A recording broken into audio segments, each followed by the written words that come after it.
Donc prenons nos Bibles dans 1 Corinthiens chapitre 12. Nous sommes toujours sur le corps du Christ. Vous voyez, donc nous avions essayé d'étudier pas mal de points concernant le corps du Christ. Nous avons vu en premier lieu que les membres du corps ne sont pas... c'est-à-dire tout le monde est essentiel au corps, pour le bon fonctionnement du corps. N'oubliez pas, Jésus nous dit, si vous ne comprenez pas les choses terrestres, comment comprendrez-vous les choses célestes? Donc quand nous voyons le corps humain, dans un premier temps, nous voyons que chaque membre du corps, même ceux qui sont cachés, parce qu'il y a des membres du corps dans notre corps qui sont cachés, vous comprenez? Mais ils sont essentiels au corps. Oui. Donc tu peux être caché, tu peux être dans l'anonymat aussi, c'est-à-dire faire des choses dans l'anonymat. Ce n'est pas le fait d'être exposé qui démontre ta grandeur dans les choses de Dieu, non. Oui.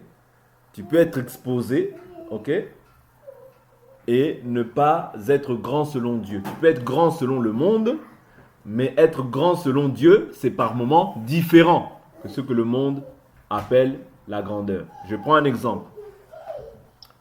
Matthieu chapitre 20.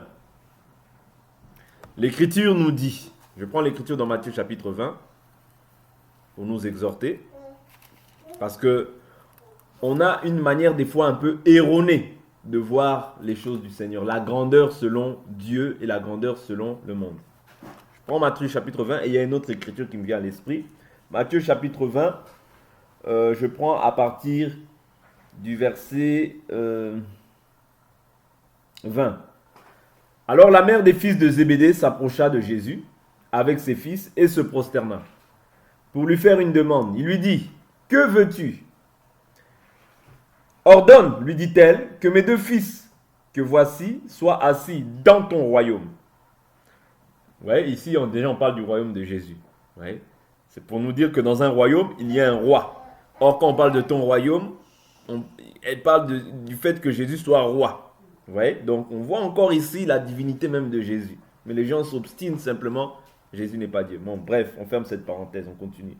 L'un à ta droite, l'autre à ta gauche. Jésus répondit, « Vous ne savez pas ce que vous me demandez. Pouvez-vous boire la coupe que je vais boire ?» Nous le pouvons, dirent-ils. Il leur répondit, « Il est vrai que vous boirez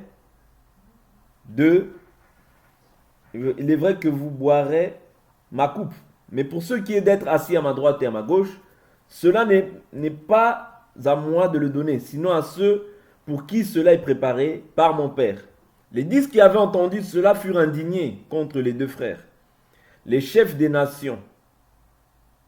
Verset 25. Jésus les appela et dit, « Vous savez que les chefs des nations les tyrannisent et que les grands abusent de leur pouvoir sur elles. Mais il n'en sera pas de même parmi vous.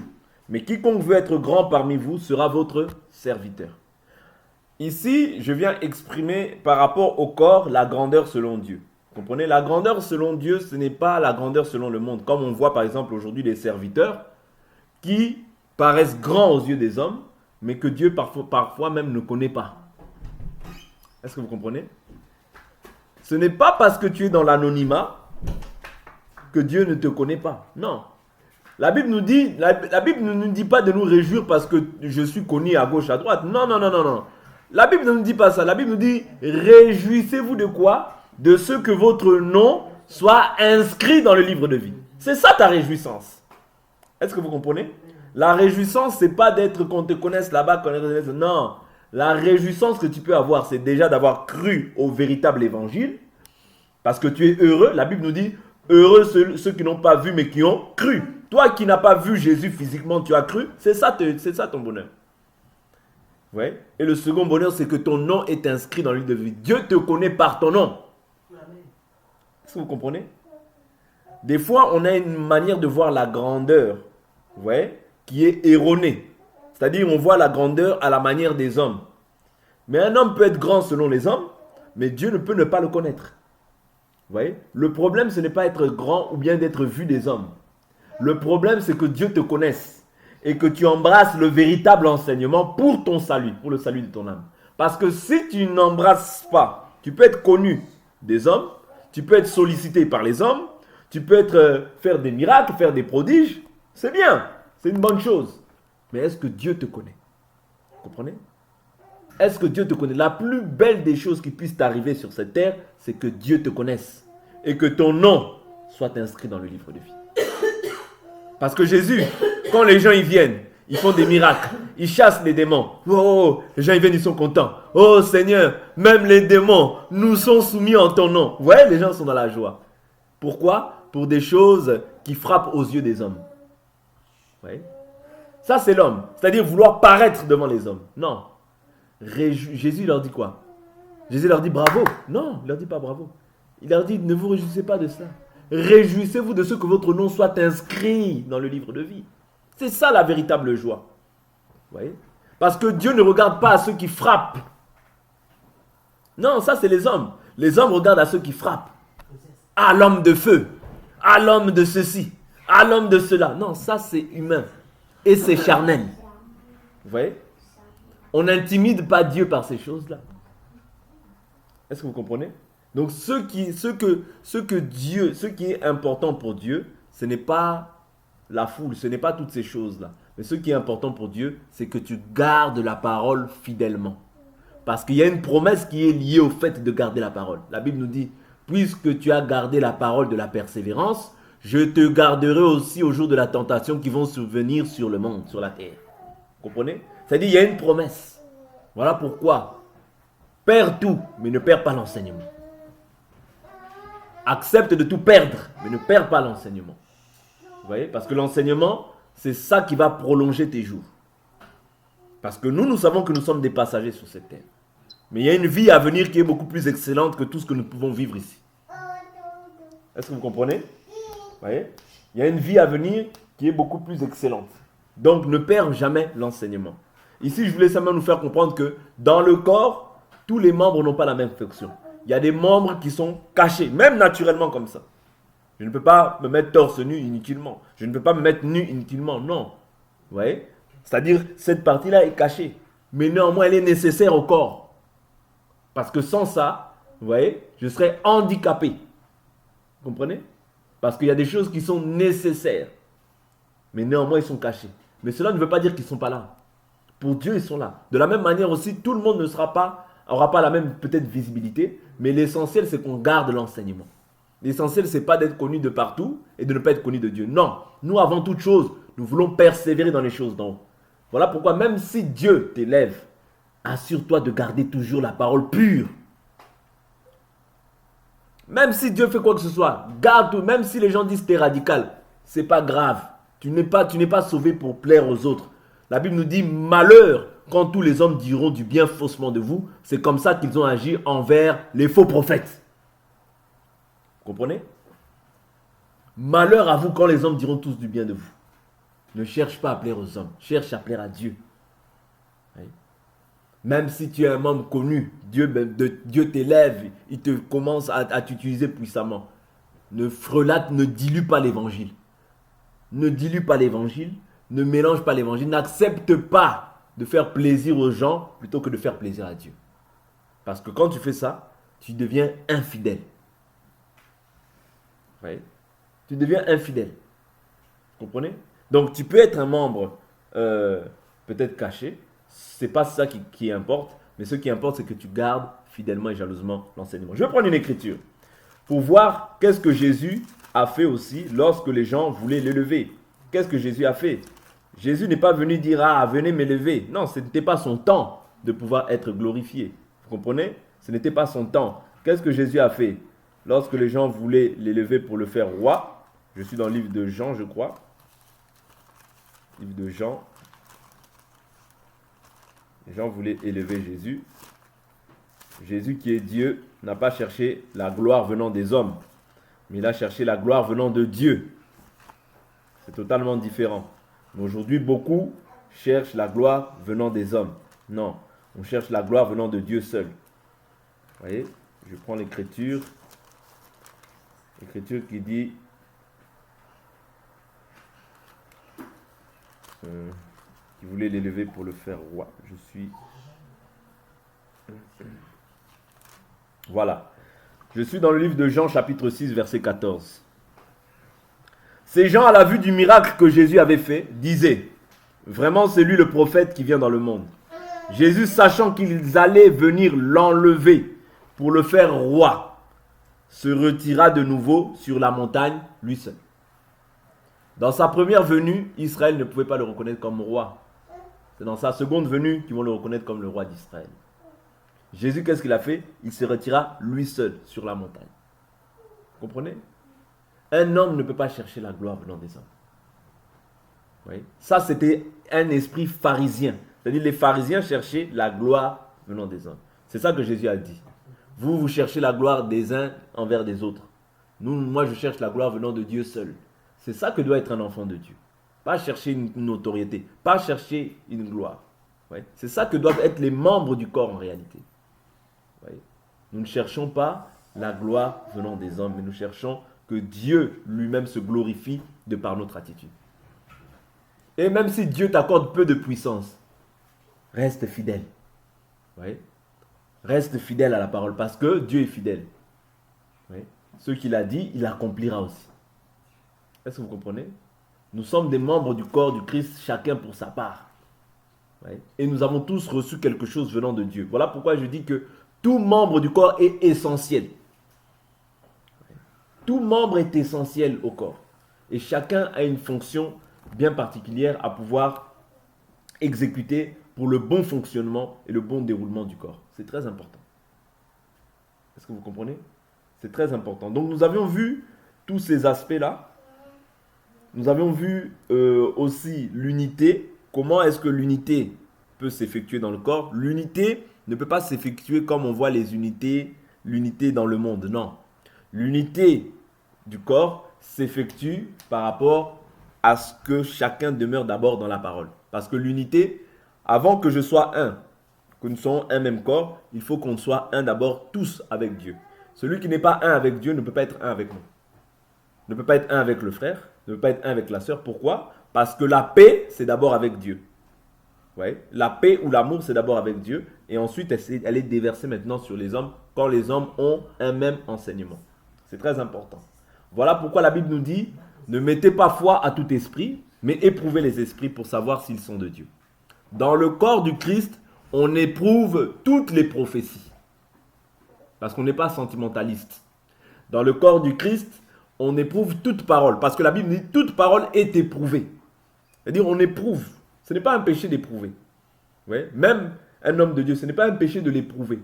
C'est-à-dire à la fin de sa prédication, tu lui dis, oui, mais tu as dit ça, ça, ça. Comment ça se fait que la Bible dit ça? Ce n'est pas un péché. Au contraire, la Bible recommande ces choses-là. Parce que la Bible dit, tu les as éprouvés et tu les as trouvés menteurs. Ouais. C'est-à-dire quand on éprouve quelqu'un, ce n'est pas un péché. Ouais.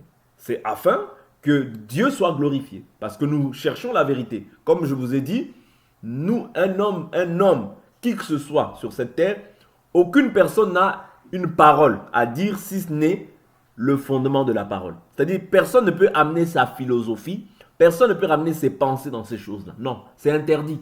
Ça, vraiment, s'il y a quelque chose d'interdit, c'est ça. C'est-à-dire personne ne peut ramener sa philosophie. Je crois que, je pense que, non. Donne l'écriture. Donne l'écriture. Parce que nous, notre foi, c'est seulement les écritures. Notre foi, c'est pas je pense que, oh mon père, oh oui, non. Notre foi doit se retrouver dans ce qui est écrit. C'est ça qui fait la force du corps du Christ. C'est ça qui fait la force des saints. C'est-à-dire, quand quelqu'un dit quelque chose que tu ne ressens pas dans ton esprit que c'est ça, la personne doit pouvoir s'asseoir et t'expliquer. T'expliquer, voilà, ça, tu as dit ça. Comment ça se fait que l'écriture dit ça, ça. On partage. Ouais. On partage. Pas de sentiment. Pas de sentiment parce que c'est ton âme. Ton âme, ça a de la valeur. Je prends une écriture, Actes chapitre 17, verset 11. Paul dit quoi? Paul, quand il voit les Béréens, il dit, ceux-ci avaient de bons sentiments. Car ils examinaient chaque jour les écritures pour savoir si ce qu'on leur enseignait était exact. C'est ça la force du corps. C'est-à-dire, c'est des bons sentiments. Quand tu viens, tu éprouves. Ce sont des bons sentiments. Ne te dis pas, non, éprouve. Tu dois éprouver. Ouais. Pourquoi? Parce que c'est ton âme. Quelqu'un qui vient avec une fausse parole, prends ton âme, pars. Ouais. Ton âme, elle a de la valeur auprès de Dieu. Voilà pourquoi tu ne peux pas, toi étant un enfant de Dieu, embrasser n'importe quoi, écouter n'importe quoi. Ouais. Parce que la Bible nous dit, la foi vient de ce qu'on entend. Plus tu entends quelque chose, si c'est une hérésie, tu vas y mettre foi. Si c'est la vérité, tu vas y mettre foi. Ouais. Donc c'est pourquoi un enfant de Dieu doit s'appuyer sur ce qu'il est écrit. Ouais. Notre foi, c'est il est écrit. Il est aussi écrit.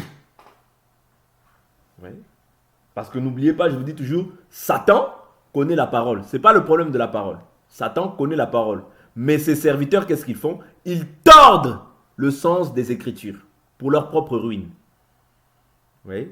Égarant les autres et égarer eux-mêmes. C'est-à-dire, quand toi tu es égaré, la chose que tu cherches à faire, c'est égarer maintenant les autres. Voilà pourquoi on veille. Une prophétie, on veille. Est-ce que c'est conforme à la doctrine? Quelqu'un annonce quelque chose, on scrute. Nous, notre force, oui, on t'écoute. Mais on veille aussi sur l'écriture. Parce que l'écriture, tout ce qu'une personne fait doit s'appuyer. Si ce n'est pas ça, si ça ne trouve pas de fondement, commence pas à dire peut-être. La Bible nous dit qu'en lui, il n'y a que le oui et amen. Ouais. En dehors de l'esprit de la vérité, c'est l'esprit de l'erreur. Et tout le monde est susceptible, étant dans cette chair, de pouvoir être animé à un moment de l'esprit de l'erreur. Ça arrive. Pourquoi?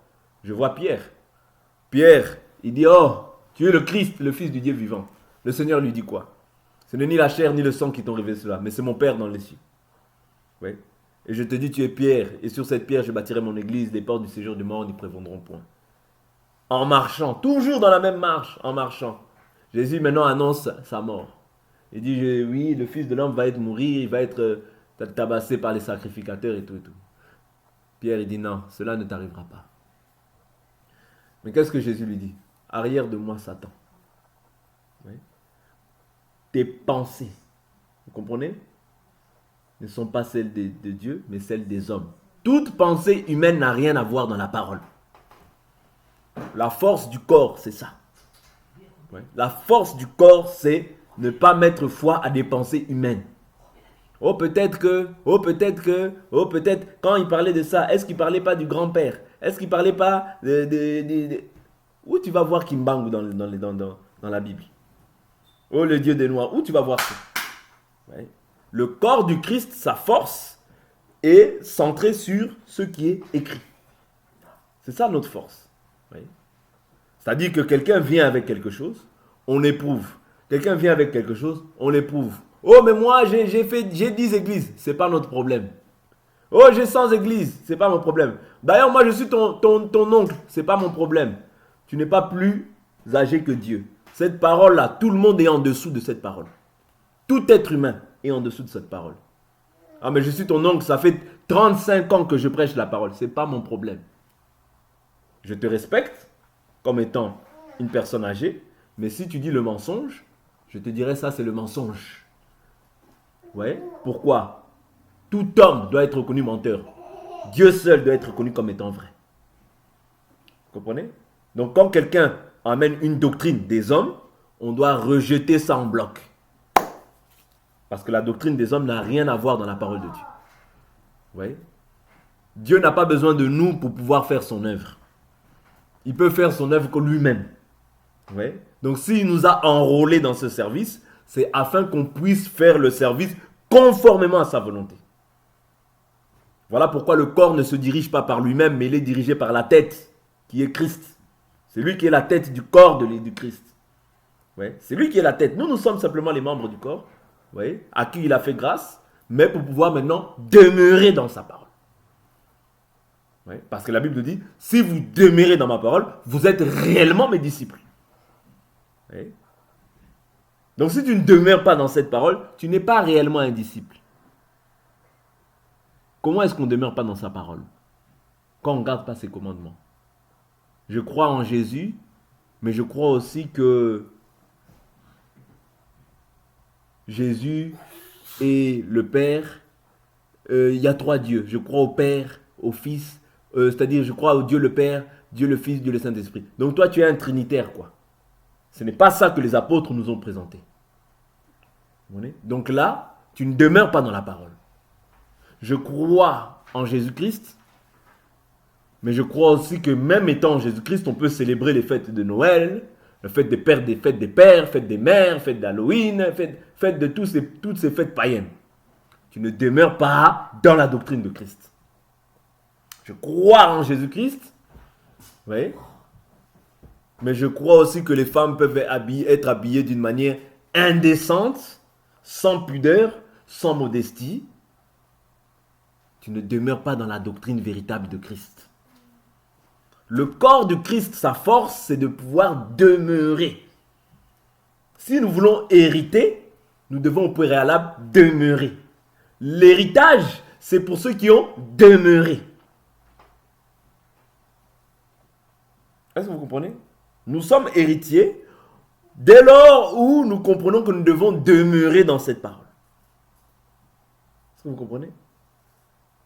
Ne soyez pas sentimentalistes. Parce qu'il y a des gens, des fois, ils veulent être même plus miséricordieux que Dieu. Ils se pensent qu'ils sont plus bons que Dieu.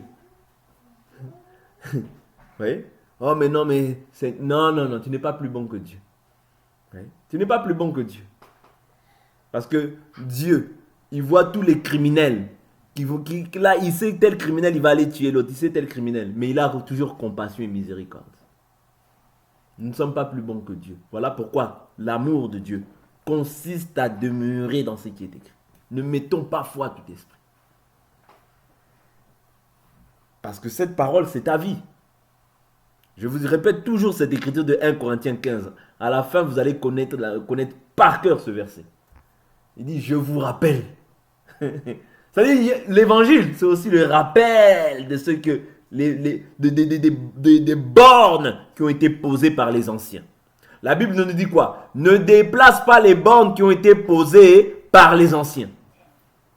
Or, nous, nos pères, c'est qui? C'est les apôtres. Nos pères, c'est les apôtres. Est-ce que vous comprenez? Parce que si on croit aujourd'hui, on croit par rapport aux apôtres. C'est pas moi, c'est Jésus. Jésus a dit quoi? Je ne prie pas seulement pour vous, mais je prie pour tous ceux qui croiront en moi au travers de vous. C'est-à-dire, si je crois aujourd'hui, je dois croire comme Paul, comme Jean, comme Jacques. Mais si Jacques, il prend une pierre, Pierre, il prend une pierre, il me lapide, ah, mon frère, mon salut est compromis. Hein? Parce que si Jacques me lapide, Pierre me lapide, Paul me lapide aussi. Quand je parle de lapidation, ça veut dire quoi? Ça veut dire que Paul n'accepte pas ce que je fais. C'est-à-dire l'écriture. Quand je dis Paul, vous ne voyez pas Paul physique. L'écriture n'accepte pas ce que je dis. Si cette écriture me lapide, c'est fini. Mon salut est compromis. Or, aujourd'hui, toutes les églises que nous voyons à la surface de la terre, toutes sont, la plupart, sur 100%, peut-être 90% sont lapidées. Par Paul, par Pierre, par Jacques. Ouais. Ministries évangéliques, centre évangélique. Où est-ce qu'on a vu évangélique? Où est-ce qu'on a vu pentecôtiste? Où est-ce qu'on a vu adventiste?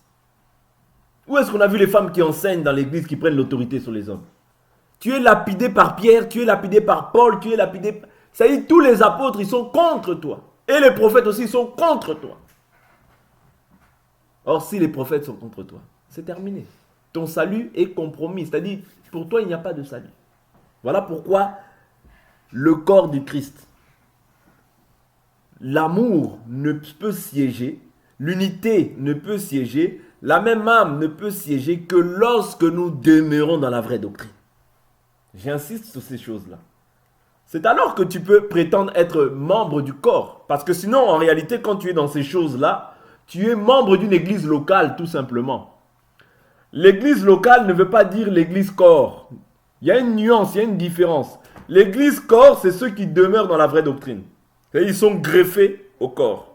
Ok, ils sont greffés au corps, ça c'est spirituellement. Voilà pourquoi la Bible nous dit notre vie est cachée dans les lieux célestes en Christ avec Dieu. Vous comprenez? Donc ma vie à moi, bien que je sois là, mais ma vie à moi, véritable, est cachée dans les lieux célestes avec le Christ.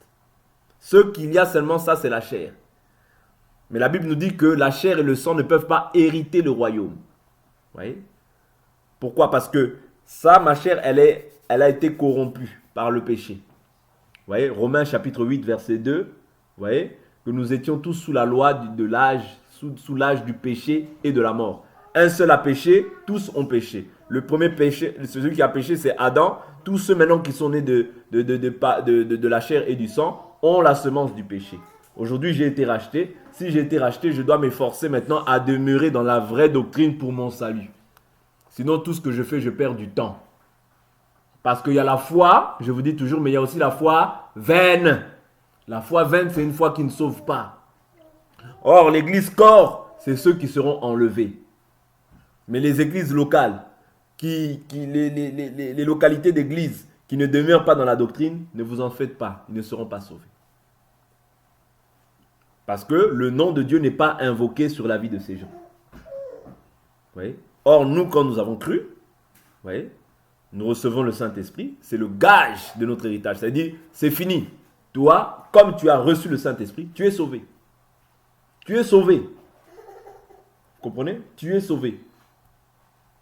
Est-ce que vous comprenez? Parce que c'est un gage, c'est un sceau. Oui, c'est un sceau. C'est-à-dire, Dieu t'a scellé de ton Saint-Esprit, mais à condition que tu persévères. Ne dilue jamais l'évangile. Ne fais pas plaisir aux gens pour l'évangile. Même pas à ta femme, même pas à tes enfants, jamais. Fais plaisir à Dieu. Si ce qui est contraire, on doit être condamnable. Si ce qui est condamnable, condamne-le. Parce qu'on ne condamne pas les individus, mais on condamne les actes. Les individus ont toujours la possibilité de se repentir. C'est ça l'évangile. Mais toi, tu dis la vérité. La Bible nous dit prêche en toute occasion favorable ou non. Reprends, censure, exhorte. Parce qu'il arrivera un temps où les hommes ne supporteront plus la saine doctrine. Il y a une doctrine qui est saine, qui est pure. C'est celle que nous croyons. Celle que l'Église corps a embrassée. Oui. Mais il y a une doctrine qui est impure. Toute doctrine qui ne s'appuie pas sur ce qui est écrit, c'est une doctrine impure. Et c'est une doctrine qui ne sauve pas. Pourquoi on dit saine doctrine? C'est-à-dire c'est sans tache. C'est pur. Mais quand on ajoute, Dieu aussi te fait la promesse qu'il ajoutera aussi les plaies décrites dans ce livre. Quand on retranche, Dieu aussi te fait la promesse qu'il retranchera ta part de l'arbre de vie. Voilà pourquoi cette vie-là, c'est un temps. Ma femme, c'est un temps. Mes enfants, c'est un temps. Mes parents, c'est un temps. Mes frères et sœurs, c'est un temps. Mais ton éternité ne permet pas que quelqu'un puisse te détourner de l'éternité. Ne permet pas. Est-ce que vous comprenez? Demeurons dans la vérité. C'est ça l'évangile. Même si l'évangile est dur, même s'il fait mal, mais ce mal-là que ça te fait, tu te prives un temps pour te réjouir tout le temps.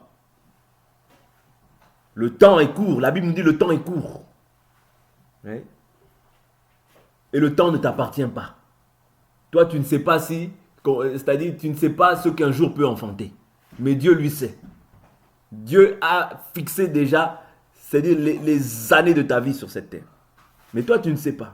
Voilà pourquoi préservons-nous, gardons-nous purs jusqu'à la fin. Comprenez? Nous avions vu aussi que le fait que nous soyons dans le corps, c'est aussi pour révéler nos insuffisances. Parce que nous tous tels que nous sommes là, nous sommes encore imparfaits. Il n'y a personne qui est encore, bien que nous sommes les parfaits. Sur cette terre, nous sommes les parfaits. Ok? Sur cette terre, nous sommes les parfaits. Mais il y a encore personne qui a atteint la perfection. Pourquoi? Si tu es parfait, Dieu t'enlève. Vous comprenez? Voilà pourquoi la perfection, elle peut être dans notre esprit, oui, parce que notre esprit est sauvé. Mais cette chair, ouais, cette chair s'oppose toujours au désir de l'esprit. Voilà pourquoi nous devons faire un travail mutuel. Ouais, un travail mutuel les uns les autres, à l'égard des autres, afin de nous exhorter toujours à ce qui est bon. De nous exhorter vers les choses d'en haut, et non pas vers les choses de la terre, parce que la terre ne va rien t'apporter. Les choses de la terre ne vont rien t'apporter. Comprenez-moi, comprenez mon langage. Je n'ai pas dit qu'il ne faut pas travailler tout ça. Non, ce n'est pas ce que je dis. Ce que je dis, les choses de la terre, c'est-à-dire s'affectionner aux choses de la terre, ne peut pas édifier ta foi. Ne peut pas transformer ton homme intérieur. Or, nous, ce qu'on cherche aujourd'hui, c'est que l'homme intérieur soit transformé. Afin que nous puissions être comme Jésus. C'est-à-dire quand on te voit, on voit Jésus au travers de toi. Jésus au travers de ta manière de parler. Jésus au travers de ta manière de t'habiller. Jésus, au travers de ta manière de te comporter. C'est-à-dire, tout ton être doit maintenant représenter Jésus. Voilà pourquoi l'exhortation nous permet, ou bien l'enseignement nous permet de pouvoir nous façonner, nous tailler et nous améliorer dans notre comportement, dans notre conduite. Ouais. Et quand on a des reproches à se faire, nous devons nous faire ces reproches-là. C'est très important. Une église où les gens ne se reprochent pas certaines choses, c'est l'hypocrisie qui va régner.